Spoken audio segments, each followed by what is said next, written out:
طيب، السلام عليكم ورحمة الله وبركاته. ازيكم يا جماعة؟ عاملين ايه؟ كل سنة وانتم طيبين وبصحة وبسلامة وبخير دايما يا رب. يا رب انصر اخواتنا في كل مكان، السودان، اليمن، فلسطين، وفي اي حتة يا رب العالمين.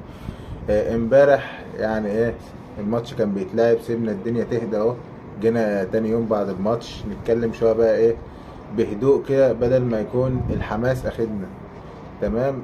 لو انا قلت لك امبارح، لو جبت واحد مفهمش في الكوره قلت له الماتش ده ما بين فريق لسه خارج من ازمه وفريق تاني مستقر بقاله 3 4 سنين بشكل يعني ايه، على الاقل هتقول لي يظهر ان الفريق الاحمر ده لسه خارج من وعكه صحيه، لسه خارج من حادثه زلزال، والفريق الابيض ده مستقر. والحمد لله ان الفريق الاحمر كسب عشان يهدى واستقراره يزيد شويه. اقول لك لا يا عزيزي، ان الفريق اللي كان بيلعب حلو امبارح هو الفريق اللي لابس ابيض، هو الفريق اللي كان عنده انتكاسه، وهو الفريق اللي لسه طالع منها. امبارح انا اتفاجئت، الكرة عمالة تتلعب دقيقة ورا التانية، 10 دقايق عدوا، 20 دقيقة عدوا، مفيش. الأهلي ما جاش، اللعبة كلها كانت وحشة جدا، والتشكيلة ما ساعدتش بشكل كبير. انت لما تيجي تدور دايما ايه الأسباب اللي مخليها رتم الفرقة تقيل أو خفيف، الفرقة ماسكة كورة أو بتلعب وحش، دور على نص الملعب. ريال مدريد كانت وحشه ايام قدام ريد بول لايبزيج بسبب توليفه نص الملعب اللي معموله. النهارده او امبارح بقى الاهلي كان وحش بسبب التوليفه اللي كان كولر عاملها، كريم نيدفيد، امام عاشور، عمرو السوليه. تشكيله التلاته دول ما ينفعوش مع بعض باي شكل من الاشكال. مين في دول بيبني لعب؟ مين في دول بيتحرك بين الخطوط؟ مين في دول بيصنع؟ انتهت 10 دقايق في اخر الشوط الثاني، مروان عطيه نزل، عرفنا مين واقف مع قلوب الدفاع يصنع. امام عاشور اتحرك، على الناحيه التانية قفشه اتحرك، جبنا الاهلي جاب جون وجبنا جون يعني. فالدنيا وضحت. انما التشكيله اللي كانت نازله دي بكريم نيدفيد، ده لا يمت اي علاقه بعيله نيدفيد، مش بافل نيدفيد شخصيا، بعيله نيدفيد. ده ما عداش. تمام. الشوط الاول كله بباصي 5 كرات صح، 3 بالعرض و2 ورا، يعني هو ما جاش. يعني لو جبنا مدحت شلبي اللي عنده 80 سنه في كابينه التعليق ده يباصيهم هيباصيهم. تمام. طبعا يعني الماتش امبارح، يعني المفروض اعتقد ان توتي او مورينيو كلموا محمد صلاح امبارح وقالوا له: هي دي يا ابني اللعيبه اللي انت تلعب معاهم المنتخب؟ ده انت جبل يا ابني انك مستحمل، ده انت ازاي وصلت بهم 2 نهائي؟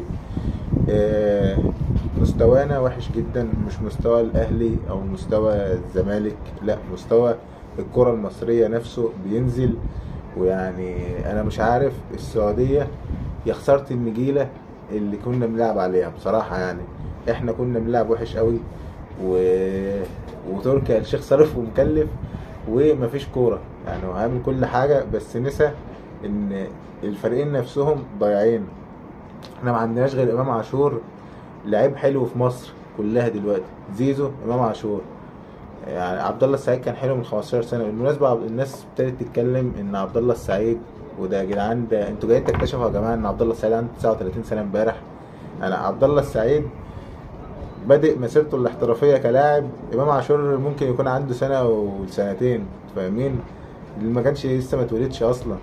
فانا صباح الفل، انتوا بتتكلموا في ايه؟ ما تجيش في الدقيقه 89 بعد ما امام عاشور جاب الجون تقول: شفت الشوطه اللي عبد الله السعيد شاطها؟ الحمد لله، ده احنا الفار بدلناه باسد. لا، عبد الله السعيد راجل عنده 39 سنه، راجل عارف دماغه كل شويه بيولف نفسه على طريقه لعب جديده. خلاص، هو قال لك: انا هبقى بقصد بعد كده مع دونجا، وطيروا انتوا، انا هديلكوا ابني لكم الكوره من ورا. وده الزمالك كان ناجح فيه جدا. الزمالك كان بيعرف يروح، ولكن كان يفتقد الحساسيه على الجون. وشكل ما اللعيبه كانت بتلعب بروح، بتلعب بحماس عالي قوي، بس لسه التركيز، لسه الانهاء على الجون، لسه صناعه اللعب مش احسن حاجه. هم مستحوذين بس لسه مش عارفين يعملوا حاجه خطيره بالكوره. ونرجع تاني اقول لكم، الواحد بصراحه دخل كده لما لقينا كنت ايه، فاتتني اللقطه بتاعت مورينيو وتوتي والبرازيل ورونالدو وهو متقمص دور الشاذلي بالتيشيرت بتاعه ده، اللي هو كانوا يجيبوا له جلابيه يا جماعه بدل التيشيرت اللي باظظ منه ده. يعني الواحد بصراحه كان شايف، انا افتكرت بصراحه بقلب كده على الفيسبوك كانت فاتتني دي، فافتكرتها فوتوشوب او تريقه فاتتني قبل الماتش، طلع ده حقيقه حصل يعني. ده حرفيا فعلا زي ما الناس بتقول لك باتش، انا كنت فاكرها فوتوشوب والله مش حقيقه. لان اللي بيحصل ده هو الحكم اللي تحسه خارج من فيلم فول الصين العظيم ده، اللي هو لما كان محمد هنيدي مركب البدله الحمراء. فيعني الصرف باين بالكاميرا التوك توك على رأي مدحت شلبي. صرفنا في كل حاجة ولكن اللعيبة هي اللي كانت وحشة. الماتش ما فيهوش تكتيكات قوي، بس في كذا نقطة عريضة حابين نتكلم عنها. الأهلي لازم لو عنده مشكلة دلوقتي في نص الملعب لازم يحلها. لو انت عايز تدور على كريم نيدفيد فهو كريم نيدفيد واحمد نبيل كوكا الله يرحم والده يا رب، الاتنين بنفس الادوار. فانت كده خلاص لقيت واحد يعوضه. وعلى الناحيه التانية عندك امام عاشور، شوف بقى بحد مكان مروان عطيه. هو ده اللي كان عندي في ماتش النهارده، ويعني ايه خلوا الامور تقبلوا الامر بصدر رحب كده، كلام عادي يعني. خلاص الاهلي كسب البطوله، ده رايي عادي. ممكن فعلا يكون الجون مش اوفسايد، بس هي الفكره ايه، قعد 5 دقايق فكانت مريبه شويه. بعدين يعني تركي آل الشيخ اللي هو ايه، انا قمت يعني، هو انا هقوم هفرح وخلاص على كده هيبقى اوفسايد يعني؟ ده انا دافع ومكلف. في الاخر يعني الموضوع مش مستاهل. انا بصراحه مليون في المية، انا كان عندي برضو ايمان مليون في المية ان بالاداء اللي الزمالك بتعمله ده اداء يتقال عليه اداء مشرف، بس ده انت بتلعب لعبه مش هيكسبك الماتش من الاخر يعني. فاول ما الاهلي نزل التشكيله اللي كان المفروض يبدا بيها، تلاقي مروان عطيه دور واضح، قفشه دور واضح، امام عاشور دور واضح، جون.